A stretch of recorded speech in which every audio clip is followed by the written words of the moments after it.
복음이 우리에게 주신 최고의 누림은 뭐냐면 창조주 하나님과의 친밀함입니다. 그럼 히브리서 기자가 그렇게 하나님께 멀어질까 조심하라 하는데 그 하나님께 멀어지는 게 뭐냐면 바로 믿지 아니하는 악한 마음입니다. 이것은 믿음을 거부하는 겁니다. 믿음이 약한 것과 믿음을 거부하는 것은 다른 것입니다. 우리가 믿음이 약할 때 하나님 우리를 붙들어 주시고 우리의 믿음이 자라도록 우리를 계속 도와주십니다. 지금 히브리서 기자가 말하는 건 믿음이 약한 걸 말하는 게 아니에요. 마음에 두기를 싫어하는 걸 말해요. 그리고 이 마음을 악한 마음이라고 그러는 거죠.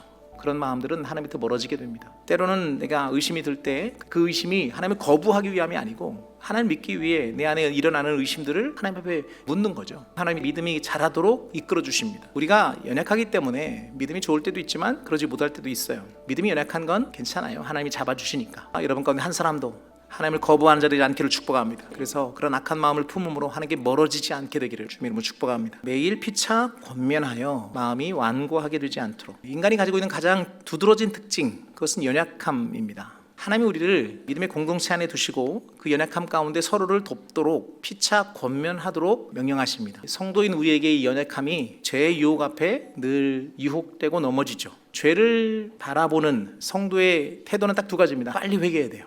은혜가 있는 사람들의 특징이 뭐냐면 돌이킴이 빠릅니다. 근데 회개하지 않게 되면 어떻게 되냐면 나중에 죄가 죄로 인식되지 않고 죄에 대해 무뎌지고 나중에는 죄 아래 거하게 돼요. 양심의 화인이 맞아서 죄를 여기지 않는 거예요. 그러면 하나님이 죄에서 자유케 하셨음에도 불구하고 그냥 죄의 종이 돼서 죄 짓는 자유 안에 거하게 되는 거예요. 마치 불에 데인 피부가 감각이 무뎌지듯 양심의 화인을 맞으면 죄를 죄로 깨닫지 못하게 돼요. 반복적으로 짓는 죄의 문제, 어느 순간인가는 회개하는 것도 잊어버리거든요. 그럴지라도 회개해야 합니다. 반복적으로 짓는 죄를 이기는 순간이 어느 순간이냐면 그렇게 죄짓고 회개하고 죄짓고 회개하는 나 스스로가 미워질 때까지 회개하는 거예요. 거기까지 가야 돼. 그래야 싸울 힘이 생겨요. 야, 정말 내가 이거밖에 안 돼. 그러면 이제 하나님께 더 구하게 되고 이기게 돼요. 결국은 죄를 해결하는 건 회개밖에 없어요. 보혈로 씻는 것밖에 없어요. 덮어놓는다고 죄가 사라지지 않아요. 죄를 죄로 여기지 않는 사회 가운데 살다 보니까 나도 모르는 사이에 그냥 거기에 편승할 수도 있거든요. 그래서 늘 우리의 삶의 기준은 말씀이어야 될 줄로 믿습니다. 신앙의 성품 가운데 하나가 인내입니다. 오래 참음. 그리스도의 장사한 분량이 이르도록 끊임없이 자라가야 합니다. 근데 그 자라가는 모습이 자라다가 어느 순간 견뎌내다가